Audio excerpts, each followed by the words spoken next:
Ang flashback ng Elbaf arc ay malapit na nga bang magtapos dahil mangyayari na ang ilang sa importanteng event na kasasangkutan nila Loki at King Harald. Sabay-sabay nating alamin ang mga spoilers para sa chapter 1168 ng One Piece. Ano-ano nga ba ang mga posibleng mangyayari sa parating na chapter? Pero bago tayo mag-umpisa, kung bago ka pa lang dito ay pindutin mo na ang like at mag-subscribe na din para maging suporta dito sa aking channel. Dahil mapa-spoilers, theory, predictions o full chapter man na patungkol sa One Piece ay meron dito, kaya maging parte ka na ng tambayan natin. Halina't simulan na natin.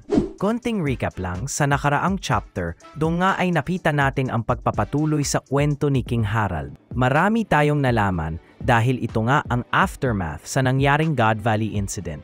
Nasaksihan natin kung paano nagsumikap si King Harald na matupad yung gusto niyang mapabilang ang Elbaf sa world government. Tinulungan nito ang Marines na supuin ang ilan sa mga pirata. Ang pagsali niya sa hanay ng mga God's Knight na ngayon nga ay isa na nga siyang God Steel. Dito din nating nakita ang mga binata pa na sila Shamrock at unang tapak ni Shanks sa Holy Land. Kahit nakakapunta lang ni Shanks doon, ay may ginawa agad to na mga pagkilos. Pinaawalan niya si Fisher Tiger at naghasik ng kaguluhan sa lugar ng mga Celestial Dragon. Inaalam na din ni Shanks ang mga hakbang ng mga God's Knight para na mas makagawa agad siya ng paraan at mapigilan ng mga to na mukhang nagiging spy si Shanks. Sa huling mga pahina ng chapter, ay nakita natin doon ang namamaalam na si Ida at ang pag-amin ni Loki na tinuturing na nga niya bilang nanay si Ida na dahil dyan, winasak ni Loki ang village ng lumason dito kay Ida. Yan ang mga nangyari sa nakaraang chapter.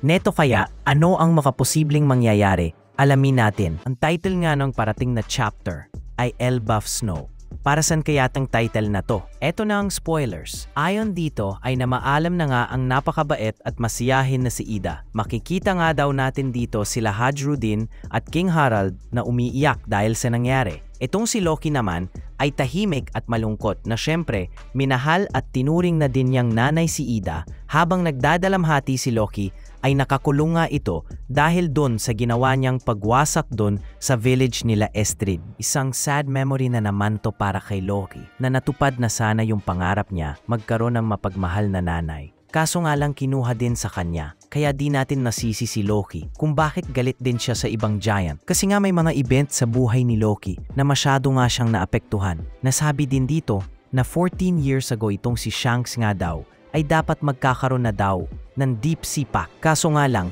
hindi daw ito nakapunta sa Holy Land o sabihin na nating hindi siya pumunta. Nag-decide daw ang mga Gorosei o God's Knight na ibigay na lang yon kay King Harald at ma-promote na nga daw ito para magkaroon siya ng Deep Sea Pact. At dito nga official lang naging God's Knight si Harald at nagkaroon siya ng mas malapas na kapangyarihan. At syempre, naging immortal nga itong si King Harald. Antindi no, giant, tapos sobrang lakas at immortal pa. Kaso ano ang magiging kapalit niyang ginawa kay Harald?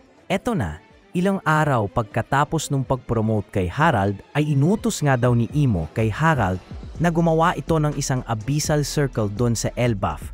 At dagdag pa nitong si Imo na magsanay at gumawa ng isang army ng mga giant itong si King Harald para nga makatulong ang mga to sa world government.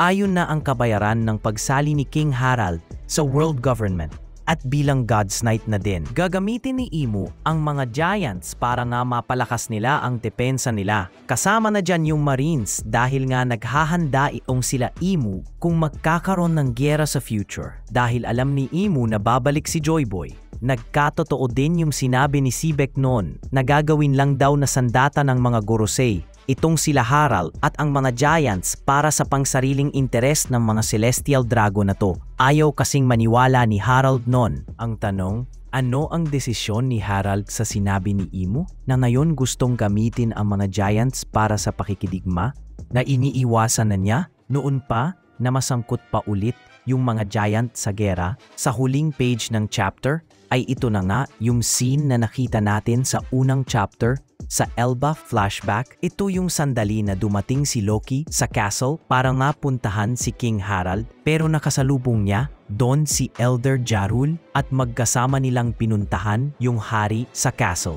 At nagulat sila sa nakita nila Inatake na nga ng mga castle guard itong si King Harold. Masasaksihan na natin ang nangyaring insidente sa castle. End of the spoilers. Okay, isang magandang spoilers ang nalaman natin.